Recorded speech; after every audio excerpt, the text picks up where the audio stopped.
Transferencia temprana. 1. Fase preedípica o Edipo temprano. Repaso. En los capítulos previos revisamos el concepto de neurosis de transferencia, procurando darle un sentido más específico al compararlo y contrastarlo con otras formas psicopatológicas. Como seguramente el lector recordará, hay autores que prefieren hablar de neurosis de transferencia y formas especiales de transferencia, como por ejemplo Sandler. No existe para ellos propiamente una psicosis de transferencia, sino una neurosis de transferencia donde la psicosis pone un sello especial. Nosotros tomamos una posición opuesta y afirmamos que el fenómeno transferencial en la psicosis está basado en su especial y autóctona psicopatología. Si queremos entender la transferencia en el psicótico y al psicótico mismo, tenemos que descubrir la forma específica de transferencia que le corresponde. Este concepto tarda en imponerse y, sin embargo, una vez comprendido, uno se da cuenta que no podría ser de otra forma.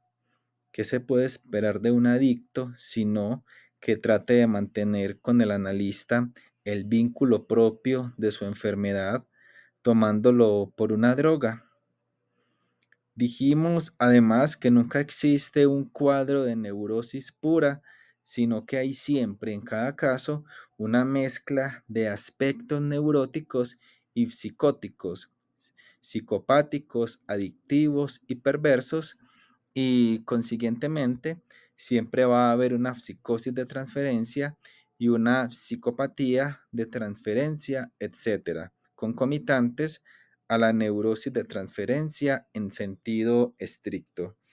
Los ingredientes cambian en cada caso y también de momento a momento, de sesión a sesión, de minuto a minuto, y esto nos obliga a estar siempre atentos, prestando preferentemente atención a los fenómenos que dominan el cuadro clínico, que de hecho lo caracterizan en cada circunstancia.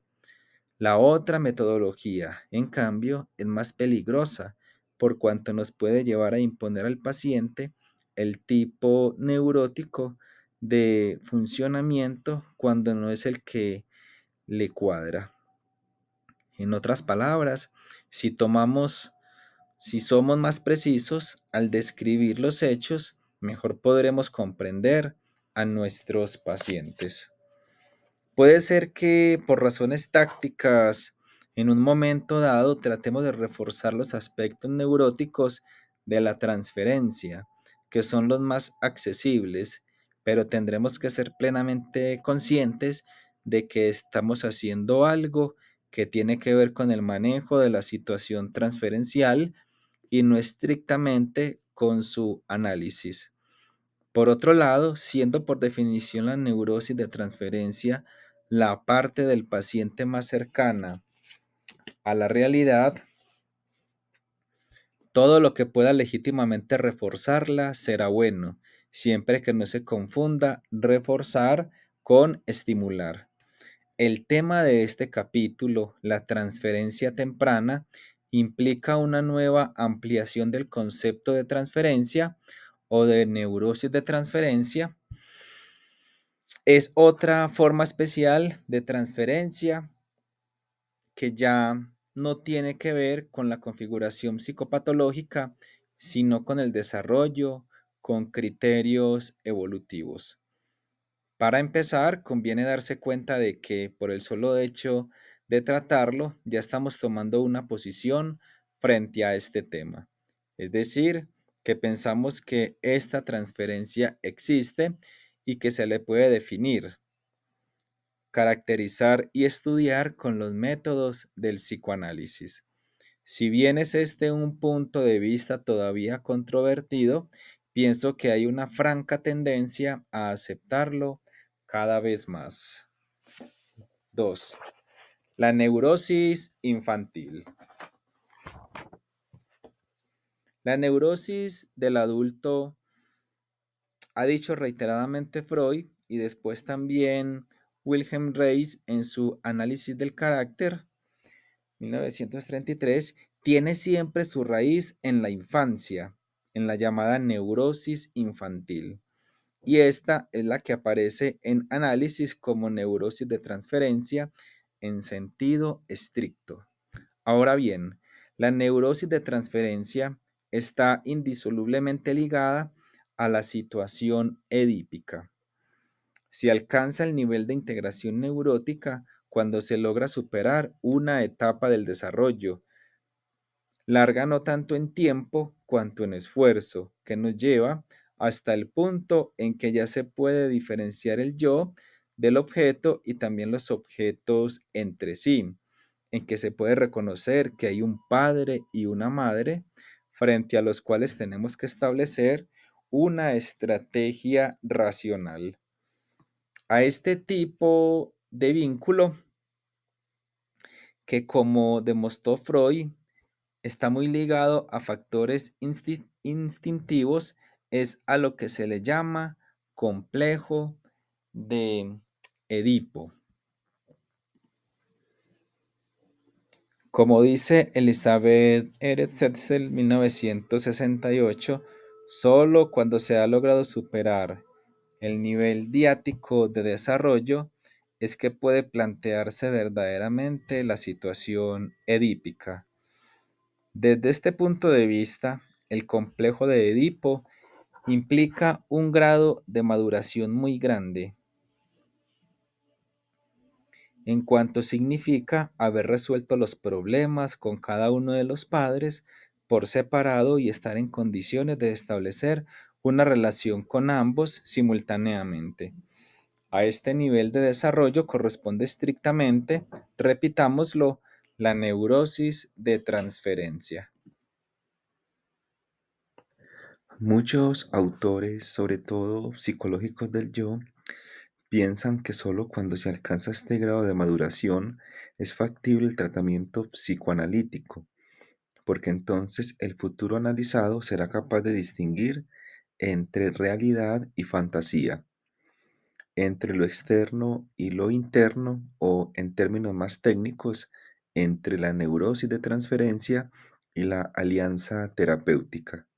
Si esa etapa del desarrollo no ha sido alcanzada, el individuo será inanalizable porque no va a poder colaborar con nosotros y porque, desde luego, los azares de la relación analítica lo van a llevar por vía de la regresión a los problemas no resueltos del comienzo de su vida.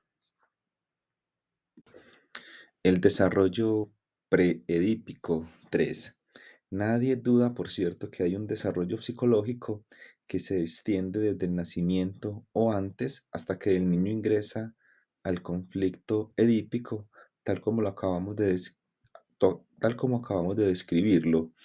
Pero, ¿qué pasa entonces antes del complejo de Edipo? Se ubica allí justamente la llamada etapa preedípica, que abarca los 2 primeros años de la vida y corresponde a los estadios pregenitales del desarrollo oral y anal. Es clara para todos, por cierto, la importancia de esta etapa.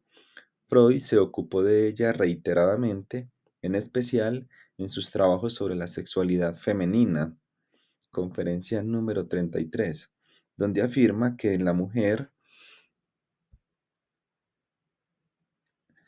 asume un carácter particularmente importante, pero quien inició formalmente su estudio fue Ruth Matt Bruce Zwick, con su caso de delirio de celos publicado en 1928.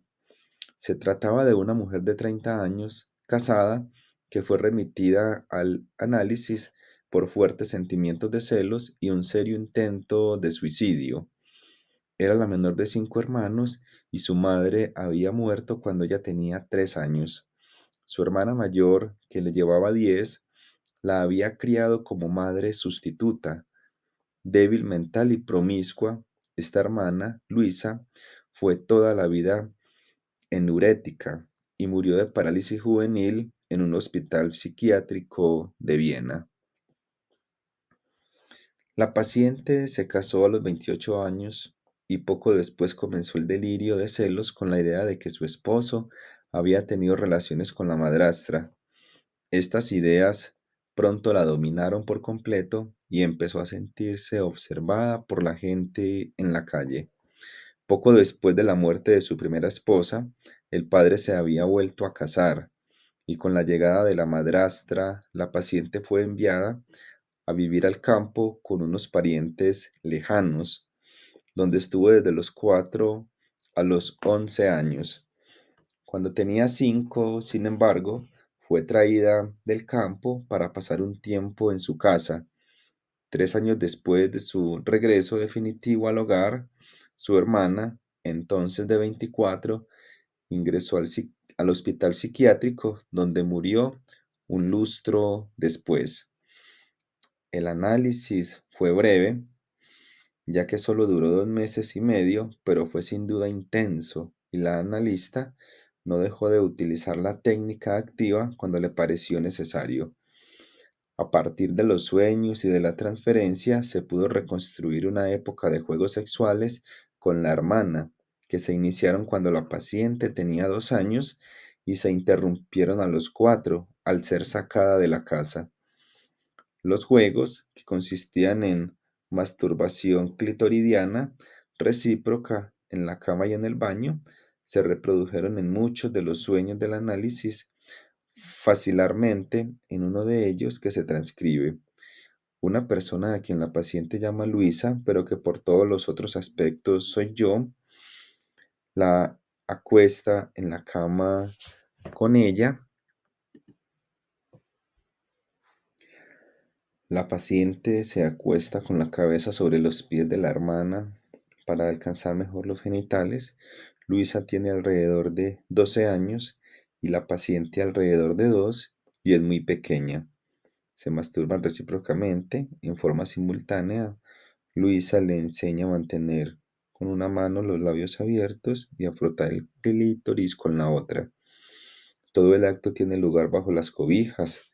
De pronto tiene el orgasmo más intenso que recuerda, una convulsión de todo su cuerpo, seguida un momento después de la misma reacción de parte de su hermana. Luego Luisa la toma con amor entre sus brazos y la abraza estrechamente.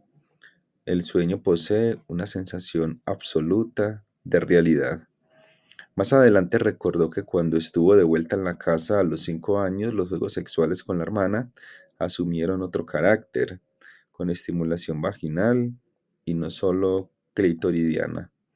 Al sentar sus conclusiones sobre este caso, Mac Brunswick considera que el ligamen de la paciente con la hermana ocurrió en un punto muy precoz del desarrollo, cuando tenía 1 año de edad, época en que, por la enfermedad de la madre, la hermana se hizo cargo de su crianza. Afirma la autora asimismo que el punto más sorprendente en este caso es la ausencia total del complejo de Edipo. El material es radicalmente preedípico y el padre no interviene para nada. No se trata de una regresión a partir del complejo de Edipo, precisa Mac Brunswick, sino de una fijación a un estadio anterior, lo que solo puede explicarse por el trauma homosexual precoz y profundo que sobrevino en el nivel preedípico. Cuarto, la fase preedípica de relación con la madre. Mac Brunswick siguió su investigación por una década en estrecho contacto con Freud y la publicó en el número donde el Psychoanalytic Quarter conmemoró la muerte del maestro. Para su autora, el punto de partida de su investigación es el delirio de celos de 1928, que reveló una rica e insospechada información concerniente a un periodo hasta ahora desconocido, precedente al complejo de Edipo, siendo denominado en consecuencia preedípico. Revista de Psicoanálisis, volumen 1, página 403. En este trabajo, la fase preedípica del desarrollo de la libido, Mac Brunswick define con precisión esta etapa como el periodo durante el cual existe una relación exclusivamente entre el niño y la madre. El niño reconoce, por cierto, a otros individuos en el mundo exterior y especialmente al padre, pero no todavía como tal. Al comienzo, lo que mejor define la relación de objeto es la polaridad activo-pasivo. El papel de la madre es activo, no femenino, y tanto el niño como la niña dan por sentado que todos los seres tienen un genital como el suyo. Es la etapa que Jones llamó protofálica en el Congreso de Wiesbaden de 1931. Con el descubrimiento de que hay seres que tienen un órgano genital distinto, se establece un segundo par de antítesis, fálico castrado, etapa deuterofálica de Jones. Para Mac Brunswick, el periodo fálico comienza al final del tercer año, cuando el niño está interesado en la diferencia de los sexos y desarrolla el complejo de Edipo con las particularidades que Freud establece para el niño y la niña. Si bien sigue de cerca las ideas de Freud sobre la fase fálica y la sexualidad femenina, Mac Brunswick propone cambios significativos que la acercan en ciertos puntos a Klein. Por ejemplo, su afirmación de que el deseo de un bebé es en ambos sexos previo al deseo de la mujer de tener un pene. Si bien Mac Brunswick lo explica por una identificación primaria con la madre activa y en consecuencia no tiene que ver con el complejo de Edipo ni con la pulsión genital. Para una comparación más detallada entre Mac Brunswick y Klein, véase R.H. Etchegoyen 1982. La tercera polaridad de masculino-femenino solo se alcanza para Mac Brunswick con la maduración sexual de la adolescencia y el descubrimiento por ambos sexos de la vagina. El complejo de Edipo temprano 5. Un poco antes de la investigación de Ruth Matt Brunswick se desarrolla la de Melanie Klein. En varios de sus trabajos, ella describe los conflictos del niño en los primeros 2 años de la vida. Entre otros de la misma década sobresale en este punto el que presentó al Congreso de Innsbruck en 1927, que apareció en el International Journal del año siguiente. Klein usa el término desarrollo temprano y no preedípico porque para ella el complejo de Edipo aparece antes de lo que decía Freud. Lo describe al final del primer año de la vida, en la mitad del primer año y a los 3 meses, para diferenciarlo del que Freud describió a los 3 años. Se le llama a este complejo de Edipo temprano, donde los objetos no son totales, el padre y la madre no están discriminados a todo el drama, y todo el drama transcurre en el cuerpo de la madre con la llamada pareja combinada. El cuerpo de la madre que contiene el pene del padre. En otras palabras, el niño para Klein establece una relación muy precoz con el cuerpo de la madre y en cuanto empieza a discriminar un objeto especial que está allí dentro, que es el pene del padre, ya ingresa en la situación edípica. En Innsbruck, Melanie Klein proclama que el complejo de Edipo se inicia hacia el final del primer año de la vida y describe la relación del niño con el cuerpo de la madre, donde al compás del establecimiento de la fase anal y la catexia de las heces se instaura lo que ella llama la fase femenina de valor fundamental, en el desarrollo de ambos sexos. El concepto de transferencia temprana es el corolario natural de estas hipótesis, si bien la idea se va redefiniendo y precisando a lo largo de los años. Es importante señalar que ya en 1929, en Personificación in the Play of Children. Sexto, los orígenes de la transferencia. Conviene recalcar que el concepto de transferencia temprana se apoya para Klein en hechos de la base empírica, en lo que ella descubre en los años 20 con su técnica del juego, pero la formalización de sus hallazgos tardó en llegar. El artículo, que se titula The Origins of Transference, fue presentado en el Congreso de Ámsterdam de 1951 y se publicó en el International Journal del año siguiente. Es claro y sistemático como pocos de Melanie Klein, y es el único que escribió sobre el tema. No deja esto de ser llamativo porque, con o sin razón, una de las mayores objeciones que se le hace a Klein es que interpreta demasiado la transferencia. Los analistas que en Buenos Aires o Montevideo abandonaron la teoría kleiniana para volver a Freud y dirigirse a Lacan, registraron ellos mismos que uno de sus primeros cambios fue empezar a poner menos énfasis en la transferencia.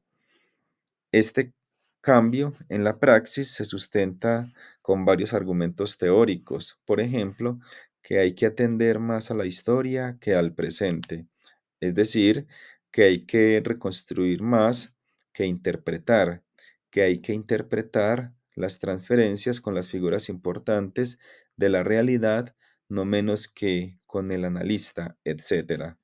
Esta controversia debe quedar para más adelante cuando estudiemos la interpretación, pero aquí cabe decir que en estos planteos hay mucho de ideológico.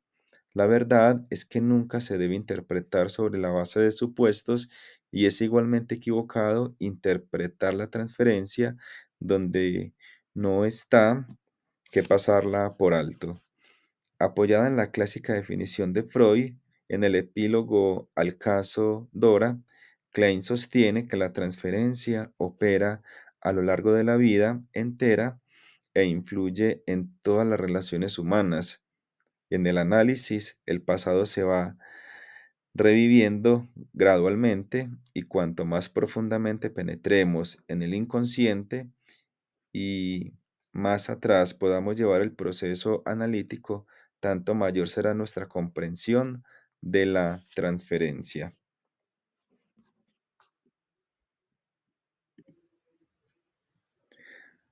De esta forma, Klein da un valor universal al fenómeno de transferencia y aboga por llevar su estudio a los niveles más arcaicos de la mente. La afirmación básica de este trabajo es que las etapas tempranas del desarrollo aparecen en la transferencia y por tanto podemos captarlas y reconstruirlas. Esta aseveración informa implícitamente toda la obra kleiniana. No es nueva, pero aquí se la expone concretamente. La transferencia es un instrumento idóneo, sensible y confiable para reconstruir el pasado temprano. Pocos años después, en el primer capítulo de Envidia y Gratitud, va a llamar Memories in Feelings, recuerdos de sentimientos o sensaciones, y estas reconstrucciones primeras. En este capítulo, apoyada en el de Freud de construcciones, afirma que el método reconstructivo del psicoanálisis es válido para desbrozar la relación del niño con el pecho. En esto reposa justamente su discutida afirmación de que existe una envidia primaria al pecho, porque ella la ve aparecer en la transferencia y de allí la reconstruye. A pie de página, sin proponérmelo, estoy rebatiendo a los que dicen que Melanie Klein interpreta y no reconstruye. La verdad es que Klein reconstruye mucho y a veces demasiado, solo que sus reconstrucciones no siempre son como las de Freud, que no tienen en cuenta el desarrollo temprano. Cuando reconstruimos el desarrollo temprano, no recuperamos recuerdos encubridores verbales, sino engramas.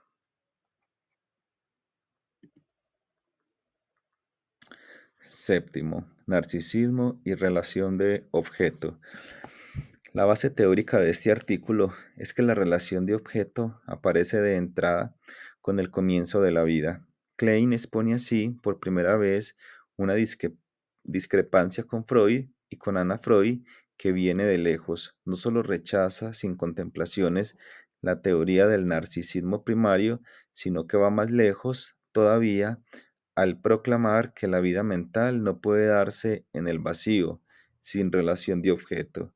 Donde no hay relación de objeto, tampoco hay por definición psicología. Hay pues estados autoeróticos y narcisísticos, pero no estadios, no stage. Esta firme toma de posición se inicia con lo que Klein observó en sus primeros años de labor con la técnica lúdica y llega a ser finalmente un planteo epistemológico y formal que intenta dar cuenta del problema redefiniéndolo. Si bien es cierto que yo me inclino a seguir a Klein en este punto, considero que el problema está lejos de ser resuelto. La verdad es que a medida que nos acercamos a los orígenes, las diferencias son mayores y el método analítico por excelencia, esto es, la reconstrucción del pasado a través de la situación transferencial, se hace cada vez más falible. Por otra parte, no hay que confiar que otros métodos puedan poner cerco al problema, porque a ellos les falta justamente lo que es la esencia del psicoanálisis, la transferencia, el fenómeno intersubjetivo. No quiere esto decir de ninguna manera que los otros métodos no sean desdeñables, valen por sí mismos y pueden ser una ayuda importante para el psicoanálisis, pero no podemos endilgarles lo que es inherente a nuestra disciplina. Klein afirma enfáticamente en su trabajo que ha sostenido esta teoría por muchos años, pero la verdad es que solo aquí se pronuncia explícitamente. Es probable que Klein haya vacilado más de lo que ella misma piensa en abandonar la teoría del narcisismo primario o al menos en proclamarlo. Cuando a mediados de la década del 30 viajó Joan Riviere a Viena para leer el 5 de mayo de 1936, se ve que a pie de página se publicó en el International Journal de ese mismo año y en Developments in Psychology en 1952 la nota en que Riviere afirma, aunque atenúa su adhesión a la hipótesis del narcisismo primario, figura en la página 41 del libro y está fechada en 1950.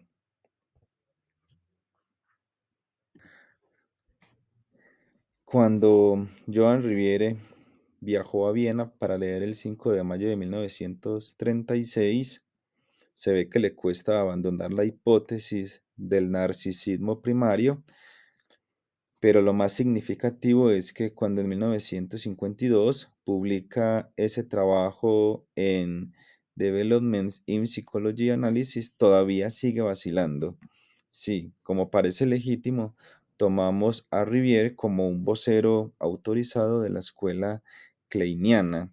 Quiere decir que las dudas persistían poco antes del Congreso de Ámsterdam, cuando interviene en la memorable polémica de Joan Riviere y Robert Walder Balin, 1937, dice que la teoría del narcisismo primario unifica en alguna forma a Viena, Anna Freud y Londres, Melanie Klein, en la escuela de Budapest, Ferenczi, la que no tiene temor en denunciarla, con la que Balin llama, siguiendo a Ferenczi, amor objetal primario. Yo creo, en fin, que Balint, que la decisión, o como Balin, que la decisión de abandonar el narcisismo primario como hipótesis se da antes en Budapest que en Londres.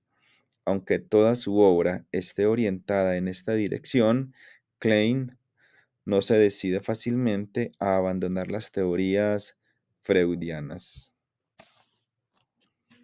Para más detalle, léase mi artículo Notas para una historia de la escuela inglesa de psicoanálisis de 1981.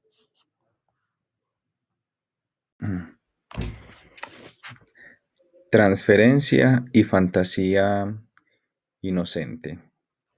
Cuando se aplica la teoría de la fantasía inocente para explicar la transferencia, el campo se amplía notoriamente. Esta teoría, formalizada por Susan Isaac en las controversias en discusión de la Sociedad Británica de 1943 y 1944 y publicada en el International Journal de 1948, es la columna vertebral de la investigación kleiniana. Según Isaac, la fantasía inconsciente está siempre en actividad, está siempre presente. Si esto es así, entonces podremos interpretar toda vez que captemos cómo está operando en un momento dado la fantasía inconsciente. De este modo, el analista tiene mayor libertad para interpretar sin necesidad de que haya una ruptura del discurso, como por ejemplo va a decir Lacan. El analista kleiniano no tiene que esperar esa ruptura del discurso porque la fantasía subyace en el contenido manifiesto más coherente, más allá de que yo hable con lógica irreprochable, debajo de lo que digo están mis fantasías a nivel del proceso primario. Ahora bien, como expresión típica del sistema, la fantasía inconsciente siempre opera en algún nivel con los objetos primarios y con esa porción de líbido insatisfecha que los ha vuelto a cargar por vía regresiva, introversión. De esto se sigue silogísticamente que la transferencia está siempre eludida y aunque en grado variable, siempre presente. Por esto dice Klein en Ámsterdam que la transferencia opera no solo en los momentos en que el paciente alude en forma directa o indirecta al analista o en las rupturas del discurso, agreguemos, sino permanentemente y que todo es cuestión de saber detectarla. 9. Pulsiones y objetos en la transferencia. Con lo que acabamos de ver, se comprende por qué los analistas kleinianos interpretamos más la transferencia, pero hay más todavía. Los analistas de esta escuela atendemos más que los otros la transferencia negativa y abarcamos también el desarrollo temprano. Es distintivo de la técnica kleiniana el énfasis en la transferencia negativa. Sus detractores la critican porque insiste mucho en ella. Los que la defienden dicen que simplemente no la rehuyen. Más allá de esta controversia, queda en pie que los kleinianos interpretan más la transferencia negativa. Desde sus primeros trabajos, Melanie Klein sostuvo que la transferencia negativa debe ser interpretada sin dilación ni vacilaciones. A pie de página, lo mismo decía en su seminario de técnica de Viena Wilhelm Reich, esos años, por cierto, con otro background teórico. Es este un punto donde su polémica con Anna Freud se hizo más patente. Anna Freud dijo en su Einführung in die Technik der Kinderanalyse de 1927 que la transferencia negativa debe ser evitada en el análisis de niños, que es imprescindible reforzar en el niño los sentimientos positivos y encauzarlo con medidas pedagógicas. Melanie Klein, en cambio, va a decir que desde sus primeros trabajos, y no cambiará el resto de su vida, que el analista debe interpretar siempre imparcialmente tanto la transferencia positiva como la negativa, sea su paciente un niño o un adulto, un neurótico o un psicótico. Es interesante señalar que en este asunto Anna Freud toma una posición muy estricta. Cuando Erwin von Helmut leyó su trabajo pionero al Sexto Congreso Internacional de La Haya en septiembre de 1920, publicado en el International Journal de 1921 of the Technique of Child Analysis, abogó por interpretar tanto la transferencia positiva como la negativa. Anna Freud coincide con Kuhn Helmut, en cambio, en que las medidas pedagógicas son necesarias en el análisis de niños, lo que Klein combate ardorosamente en el Symposium on Child Analysis que tuvo lugar en mayo de 1927 en la Sociedad Británica. Al entender el fenómeno transferencial con el instrumento teórico de la fantasía inconsciente, Klein afirma, por último, como ya lo hemos dicho, que se pueden recobrar en la transferencia aspectos ligados al desarrollo psíquico temprano. Esto implica que hay áreas de la transferencia que tienen que ver con el pecho, con el pene, con la figura combinada. El campo se ha ampliado, pues, notoriamente. La convergencia de estos tres factores, entonces, la acción continua de la fantasía inconsciente, la interpretación de la transferencia negativa y la existencia de una transferencia temprana, explican por qué los analistas kleinianos interpretamos la transferencia más que los otros. Se pueden cuestionar desde luego estos tres principios, pero no reprocharnos inconsistencia entre nuestros principios y la praxis. El parágrafo siguiente veremos cómo concibe Klein esta transferencia llamada temprana. 10. Angustias paranoides y depresivas en la transferencia. La tesis central del trabajo de Ámsterdam es que la transferencia arranca de las angustias persecutorias y depresivas que inician el desarrollo. Al comienzo de la vida, el niño tiene una relación diádica con el pecho de la madre, donde predominan los mecanismos de disociación que determinan la división del objeto en dos, bueno y malo, con la consiguiente escisión en el yo y los impulsos. Las pulsiones de amor se dirigen y a la vez se proyectan en el pecho bueno, que se transforma en el centro del amor del bebé y fuente de la vida, mientras que el odio se proyecta en el pecho malo, que despierta la angustia persecutoria y, lógicamente, la agresión. Durante este periodo, que configura la posición esquizoparanoide y abarca los 3 o 4 primeros meses de la vida, el sujeto es bastante egocéntrico y la preocupación por el objeto es nula. A pie de página, como es sabido en su ensayo de 1948 sobre los orígenes de la ansiedad y la culpa, Klein atenuó esta afirmación. La teoría de la relación temprana de objeto de Melanie Klein puede resumirse, pues, en una sola frase. El niño siente toda experiencia como el resultado de la acción de objetos.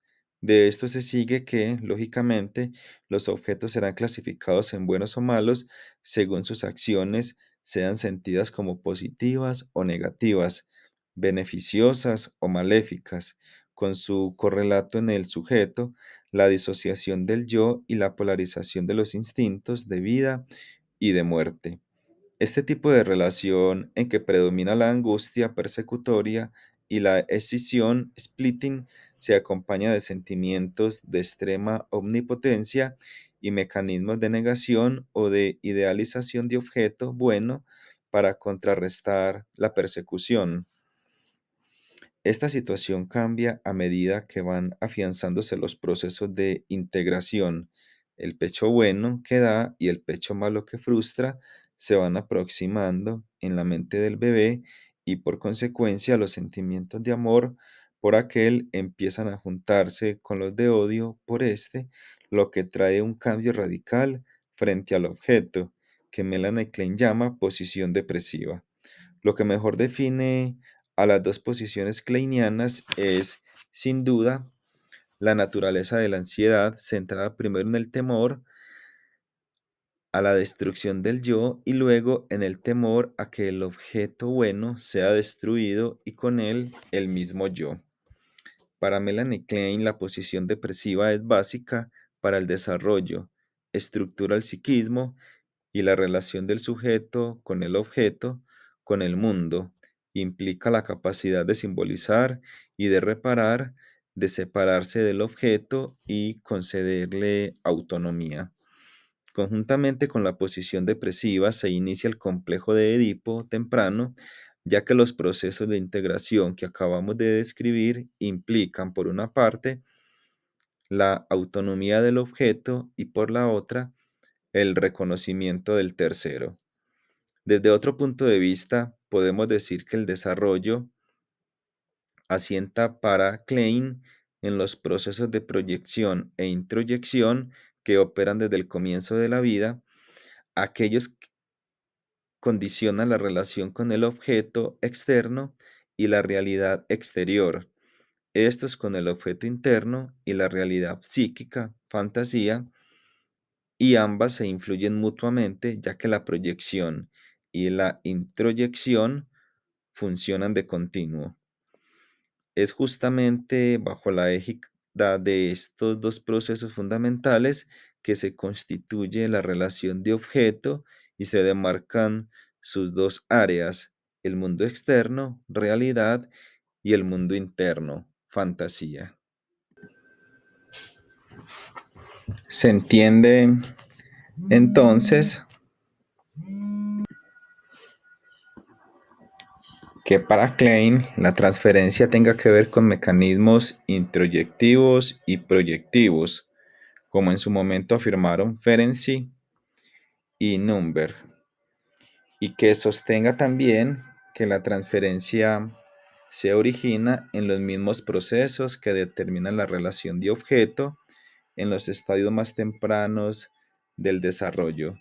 Se entiende por esto que Klein llegue a la conclusión de que la transferencia debe entenderse no solamente como referencias directas al analista en el material analizado, ya que la transferencia temprana, en cuanto hunde sus raíces en los estratos más profundos de la mente, lleva a ver el fenómeno como mucho más amplio y abarcativo.